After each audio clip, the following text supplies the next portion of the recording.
Señora, ha ocurrido una coincidencia. Tradicionalmente, en el sector médico, el neumólogo lo conocíamos básicamente en los años viejos por que trataban la tuberculosis, una enfermedad que llegó hasta aislar el paciente. Estaban en tratamiento y en observación, en aislamiento, y los hospitales eran especializados. Luego el neumólogo pasó a ser un especialista muy importante, pero los cardiólogos se ganaron el vedetismo, eran los famosos.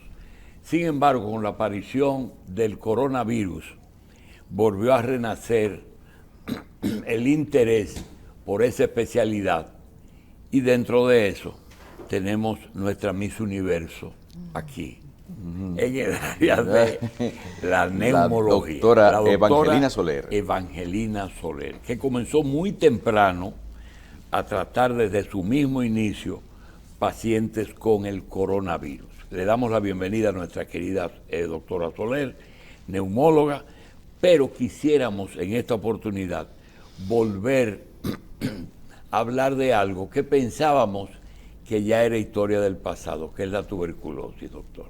Buenos días. Todavía es una realidad. Pero espérate, Jolito, yo aquí cuando llego yo siento que me deben de colocar una silla ahí con ustedes. Sí, es así. La merece. Gracias por la invitación y por el cariño de siempre, y a todos los que están ahí en esos televisores, muchísimas gracias por la atención. Mira, Julito, la tuberculosis ha sido el gran dolor de cabeza de la humanidad. No hay una enfermedad como la tuberculosis para lo que son los sistemas de salud, sobre todo los países que, como el nuestro, tienen esa carga de esa cuota tan importante de personas infectadas. África subsahariana, los países del tercer mundo, en fin, el mundo completo, sobre todo después del advenimiento del SIDA, se ha visto bastante preocupado los sistemas de salud porque el hombre no ha podido contrarrestar esta enfermedad desde el inicio de los siglos. Hay datos de que los seres humanos la padecíamos, o sea, se puede considerar como la enfermedad infectocontagiosa más antigua del mundo, y la enfermedad que, pese a todos los intentos de erradicarla, no hemos podido controlarla, ni Doctora, siquiera. Quizás usted no pudo vivir una época en que la tuberculosis tenía un sello, y era de personas pobres y mal alimentadas. Eso trajo como consecuencia que el principal tratamiento de ayuda social que daban los gobiernos era repartir leche a los tuberculosos o a los que tenían eso. Lo otro es que hubo casi una revolución cuando empezaron a aparecer personas de un nivel económico alto afectados de tuberculosis. Y ahí comenzó a cambiar eso. Y la otra cosa es que usted dijo, es la enfermedad más antigua, no es la lepra. Bueno, pero la lepra está controlada, por decirlo de una manera. Más antigua que todavía tenemos. Exacto. Ya. Hay datos jeroglíficos muy parecidos, o sea, donde se describe una enfermedad de la cual el hombre padeció muy parecido a lo que produce la tuberculosis. Entonces, desde esa época se está hablando de esta enfermedad que produce consunción, que produce emaciación del cuerpo, que las personas se ponen muy delgadas y que las personas crónicamente conviven con esa enfermedad hasta llevarla a la muerte. Y como tú dices, es una enfermedad que estigmatiza al que la padece porque anteriormente estaba muy asociada a sectores muy pobres y de hecho continúa en los países más pobres donde mayor incidencia de tuberculosis hay, porque hay una relación muy estrecha con lo que es la nutrición, como tú describes.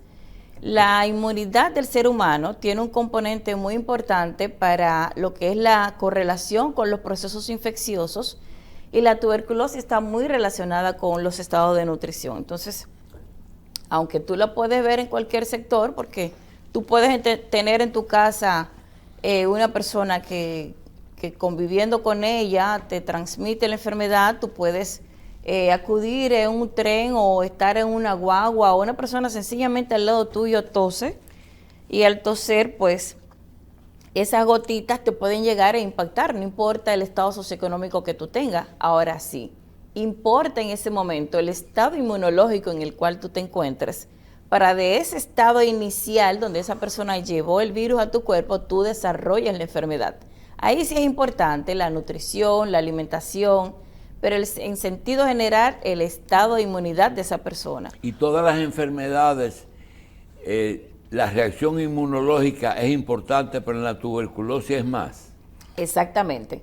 Recuérdate que la tuberculosis se produce un estado de llegada del germen al organismo, un estado de infección, de primoinfección, pero dependiendo de las acciones de tu organismo frente a esa primoinfección, frente a ese bacilo que llegó, tú puedes desarrollar una tuberculosis primaria progresiva, es decir, entró el virus, mi cuerpo es capaz de permitirle que el virus avance y que me ataque. En el caso de la tuberculosis, el bacilo es capaz de desarrollar una serie de respuestas en el organismo que si tu inmunidad está deteriorada, y hasta con un mínimo de deterioro de la inmunidad, o sea, una señora que el marido la dejó y está deprimida, que no come, que no se alimenta bien, que bajó su estado inmunológico, esa persona en ese momento puede desarrollar un estado de tuberculosis progresiva. Doctora, yo conozco la respuesta, pero queremos que usted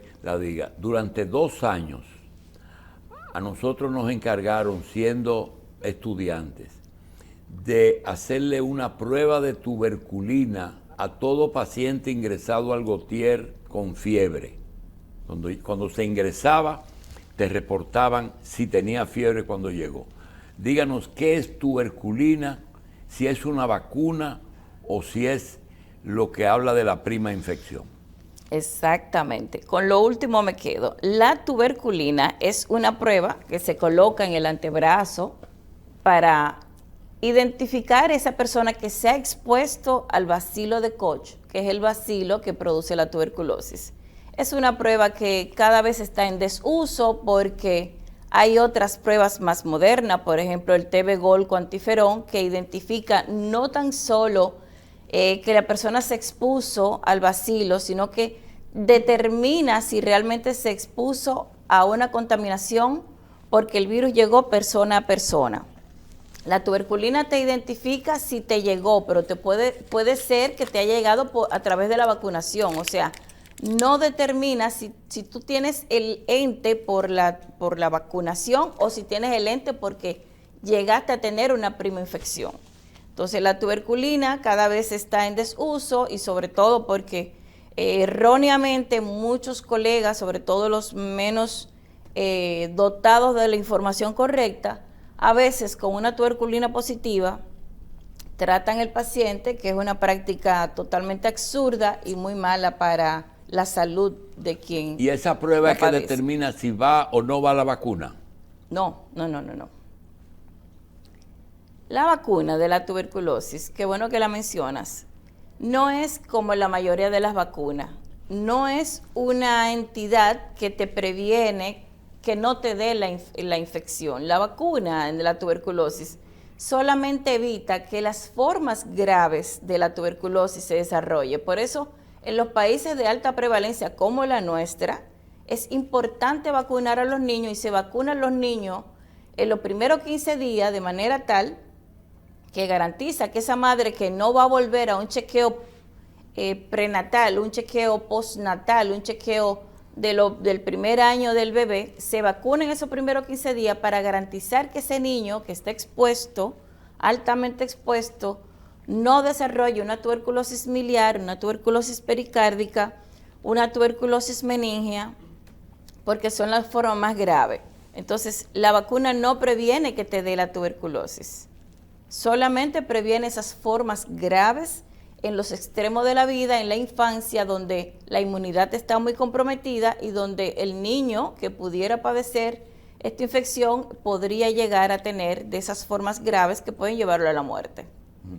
¿Puede cronificarse la tuberculosis? Es decir, no curarse, quedarse una persona con todos los síntomas. Es el mayor riesgo de cuando tú contraes la enfermedad, de que te quedes en un estado de tuberculosis crónica, porque los esquemas de tratamiento de la tuberculosis, que son esquemas como en ninguna otra enfermedad, se dan alrededor de 4 drogas, son esquemas que deben de durar de 6 a 1 año, de 6 meses a 1 año, y precisamente los pacientes que no cumplen con este esquema son pacientes que pueden hacer resistencia a esos fármacos y cronificar la enfermedad, y se hace más difícil tratarla.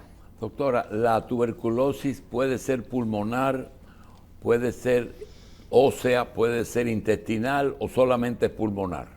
Mira, la forma más común de padecer la tuberculosis es la pulmonar, porque es el órgano por el cual entra el bacilo en la mayoría de los casos. Pero el bacilo puede entrar también por la vía digestiva, y ahí va a producir una tuberculosis intestinal o peritoneal, y es la tuberculosis que está relacionada al ganado, a la leche no pasteurizada. Antes de la pasteurización era muy frecuente la tuberculosis intestinal a partir del ganado, la tuberculosis a partir del Mycobacterium bovis, pero luego del advenimiento de la pasteurización, pues es cada vez menos la tuberculosis intestinal. Pero la tuberculosis se puede producir ganglional, pleural, cerebral, cardíaca. La tuberculosis puede ir a cualquier parte del organismo, huesos, riñones, órganos genitales. Realmente puede afectar cualquier parte. Doctora, cuando el vulgo normal vomitó sangre, realmente no es vómito, es la ruptura de algo que produce un esputo sanguinolento, es decir, de dónde viene y por qué sangra el tuberculoso. ¿Puede sangrar el tuberculoso? Sí, cuando hay estados crónicos o cuando se produce una tuberculosis a partir de un foco primario, que por lo regular afecta a los ápices pulmonares, porque es donde mayor concentración de oxígeno hay, donde el bacilo le gusta vivir, porque el bacilo se queda perenne mucho tiempo, pero le gusta el oxígeno. Entonces, en esos lugares, la respuesta inmunológica que se produce es tan severa, tan agresiva, que destruye el pulmón. Entonces produce una especie de hueco, de cavitación, y esa cavitación está muy expuesta a los vasos sanguíneos circundantes, y entonces el tuberculoso pues puede romper una de esas cavitaciones y concomitantemente puede romper los vasos. Entonces tú puedes tener un paciente que tiene múltiples cavitaciones porque el estado inmunológico fue tan agresivo en ese lugar. ¿Y qué produce esas cavidades, doctora? La agresividad de la respuesta inmunológica. Y eso se da porque... No es el mismo bacilo, es la respuesta. La respuesta del organismo. Recordábamos que ahorita decíamos que tú tienes una tuberculosis que entra al organismo y que te produce un estado de, como una gripe, es la primoinfección. Pero si tu inmunidad es buena, el organismo contrarresta eso con nuestros guardias internos, nuestras células que son capaces de asesinar al bacilo en las primeras horas, pero van a quedar siempre nichos de bacilo durmiendo, latente. Es realmente el mayor problema de la tuberculosis, es cómo se defiende. Por eso es que la tuberculosis ha sido tan difícil tratarla, porque yo podría estar sana, como me veo ahora, pero con algún tipo de bacilo durmiendo dentro de mi organismo, que va a depender si alguna vez en mi vida yo desarrollo la enfermedad de algunas enfermedades debilitantes, como la diabetes, los tumores, los linfomas. Estas enfermedades debilitantes, estas enfermedades hematológicas que debilitan el cuerpo, estas enfermedades crónicas, bajan la inmunidad, y entonces la persona, a partir de ese foco que estaba ahí, puede entonces desarrollar esa tuberculosis secundaria que por lo regular afecta a los vértices y que produce esas lesiones tan importantes que son las cavitaciones, pero también puede desarrollar bronquiectasias, que son dilataciones bronquiales que sangran mucho. Doctora, en el pasado la afección tuberculosa producía un efecto social enorme, aislamiento del paciente. Inclusive hay una famosa canción que quiero decirte algo. Sí. Tenemos que separarnos, no me preguntes más, que Exacto. no es falta de cariño. Esa era una persona afectada que se tuvo que separar de su pareja. Pregunta, ¿qué es lo que contamina? ¿El aire o el esputo? El esputo, porque la tuberculosis se transmite. Inclusive se le prohibió conducir vehículos a públicos, es decir, donde haya otro público, a los afectados de tuberculosis. Claro, y te puedo decir también que el bacilo que produce la tuberculosis es muy resistente, y cuando las personas expectoran hacia el piso, por ejemplo, a veces hay una mala práctica de la gente en las calles, y es expectorar y cubrir con los pies, cubrir de polvo el esputo, y eso, en vez de favorecer socialmente a la no contaminación de tuberculosis, lo que hace es que aumente el riesgo, porque cuando se cubre de ese polvo, está evitando que los rayos ultravioleta, que es una de las pocas cosas que logra afectar el bacilo, matarlo, esa envoltura de ese polvo hace que ese bacilo se quede perenne. Tanto se puede quedar en el polvo, en la tierra, pero también se puede quedar años en el hielo. Entonces, cuando llueve, por ejemplo, se pueden aerolizar esas partículas del bacilo, y una persona se puede contaminar a partir de ese aire aerolizado, contaminado con el bacilo, a partir de la tierra, a partir de esa contaminación que se produce en el suelo. O sea, mira qué interesante tu pregunta, porque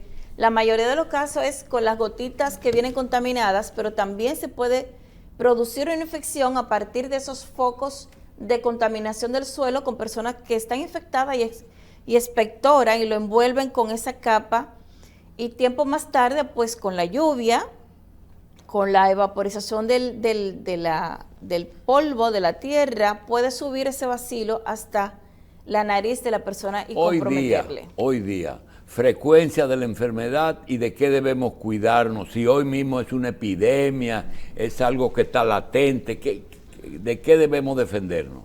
Mira, los esfuerzos de la Organización Mundial de la Salud para contrarrestar la enfermedad han sido muy importantes, pero con el asunto de la pandemia se echó un poquito para atrás con lo que es la alta incidencia de la tuberculosis a nivel mundial. La pandemia produjo un efecto muy negativo porque se descuidó la atención a la tuberculosis, y además el factor de confinamiento. Una persona tuberculosa tenía que convivir todo un día completo dentro de su hábitat porque estábamos confinados, y eso hace que se propague más dentro del seno familiar la enfermedad, y eso hizo un aumento. Hoy en día en nuestro país existe una prevalencia de aproximadamente 73 casos por 100.000 habitantes y una incidencia de 60 casos de 100.000 habitantes. Y la mayor preocupación es precisamente el mal manejo que se le da en algunos sectores a la tuberculosis, y que las personas no puedan tener la atención debida con la medicación y que evolucione a una tuberculosis multidrogo resistente. Usted dijo algo. El médico de hoy, el médico joven, el médico que está ejerciendo, a veces puede fallar por no pensar en una enfermedad. ¿El médico de hoy piensa en posibilidad de tuberculosis o lo tiene medio de lado? Bueno, es una Es enfermedad decir, que lo olvidada. encuentra el especialista, no el médico general. Es una enfermedad olvidada, y nuestro país, lamentablemente, como ocurre en otros países, cuando hay una formación mínima, es decir, el médico que no tiene especialidad, pues es un médico que no tiene toda la capacidad para enfrentarse a ciertas situaciones, y en el caso de la tuberculosis, como tiene síntomas muy parecidos a una gripe, a una afección viral, puede pasar desapercibida. Pero también la tuberculosis puede simular. Yo he tenido pacientes con lesiones en el hueso que parece ser una lesión tumoral, que me lo manda el ortopeda, porque fantásticamente ese ortopeda pensó que ese paciente que tiene más de 15 días con fiebre debe de verlo un neumólogo. Y oportunamente, pues, hizo la correlación de la fiebre, pero en ese momento el paciente viene y cuando le hacemos el examen físico vemos una deformidad del brazo, lo cuestionamos sobre esa deformidad porque a nivel pulmonar no encontramos nada y sencillamente esa deformidad del brazo, lo que se estuvo atendiendo como un tumor óseo era sencillamente una tuberculosis ósea. Doctora, ¿es la radiografía o la fluoroscopía lo que le dice a ustedes la última palabra en tuberculosis? No, los métodos imagenológicos en la tuberculosis te pueden ayudar a sospecharla, pero la última palabra lo tiene la determinación del bacilo, ya sea con los métodos antiguos como la baciloscopía, ya sea con el cultivo o ya sea con los métodos nuevos como el GeneXpert, ya sea como la adenosine-diaminasa que se utiliza para los líquidos, pero la confirmación lo da la baciloscopía, el GeneXpert, el cultivo, pero nunca jamás una imagen. La pérdida de peso del tuberculoso es por falta de alimento, pérdida de apetito o la misma enfermedad le produce esa pérdida de peso. Sí, cuando una persona se infecta con el bacilo de Koch, porque dice, tú pareces tuberculoso. Sí, se produce un estado inflamatorio en el organismo y un estado de donde el organismo tiene respuesta y dentro de esa respuesta hay sustancias, por ejemplo, el factor tumoral, la interleuquina 8, y se produce un estado de consunción. El organismo tiende a gastarse, a degenerarse. La persona se pone con una piel pálida, una piel cetrina por ese estado de consunción. Ese estado donde el organismo produce esa liberación de esa sustancia, factor de necrosis tumoral, interleuquina 8, y se produce un desajuste de esos mediadores bioquímicos inflamatorios y la persona pues tiende a perder peso de manera importante y además que la enfermedad misma pues produce un estado de debilidad, un estado de anorexia y se produce un conjunto de cosas que termina con esa caquexia y ese estado de adelgazamiento tan característico de la tuberculosis. Doctora, finalmente, de mi parte, en el caso del tratamiento, usted mencionó que el tratamiento es complejo y que son medicamentos muy fuertes. Háblenos de la efectividad ya de los tratamientos en esta época, porque sabemos que ya es una enfermedad también que tiene muchos años y que... ¿Todavía la estreptomicina, doctora? No. La estreptomicina por sus efectos adversos ha sido desplazada por otras drogas que tienen la misma acción y que no tienen esos efectos. Pero se tiene ahí por cualquier cosa que ocurra. En el caso de los medicamentos para manejar la tuberculosis, es la única enfermedad que amerita que para tratarla sea utilizado más de 2 drogas, más de 3, 4, 5 drogas. Se utiliza la isoniazida, la rifampicina, la piracinamida, el etambutol y además hay que complementarla con complejo B, con protector gástrico. Entonces ya esas dos enfermedades que nos afectaron y que siguen presentes con menos intensidad, que fue la tifoidea y la tuberculosis, estreptomicina y cloranfenicol, ya eso pasó a la historia, las dos cosas, ¿verdad? Sí. Los tratamientos, no la enfermedad. El tratamiento de la tuberculosis no ha evolucionado mucho. Ya con el tratamiento de segunda línea, y cuando se habla de tratamiento de segunda línea es que ya el de primera línea, lo que acabo de mencionar, no son útiles porque el paciente hizo resistencia a esos fármacos. Se utilizan nuevas formulaciones, dentro de ella tenemos la levofloxacina, que es una quinolona, que es tal vez la droga más importante y por eso los médicos que conocemos la importancia de ella no la utilizamos muy frecuente en otras afecciones respiratorias y de otra índole, precisamente para preservar su eficacia y que no haga resistencia. Pero hay otras drogas que se utilizan como manejo de segunda línea y se protegen esas drogas porque cuando un paciente llega a tener un fracaso con las moléculas de primera línea, pues es muy difícil tratar ese paciente y es muy difícil el abordaje desde el punto de vista terapéutico porque el bacilo en sí tiene maneras de evadir las competencias de esos medicamentos. Bien. Y ahí viene la cronicidad de la enfermedad. Doctora, no se va a poder salvar de dar un dato. Todo el mundo sabe que en práctica privada la persona que más activa estuvo en el tema de la pandemia fue la doctora Soler. Doctora, si cogemos la cifra del momento más alto de la pandemia y cogemos la cifra de hoy, primero, todavía perdura la afección. ¿Y en qué por ciento? ¿En 1, en 2, en 10%? Cuando nos dice Salud Pública que todavía aparecen enfermedades. Y eso pasó a ser lo que es una gripe mala.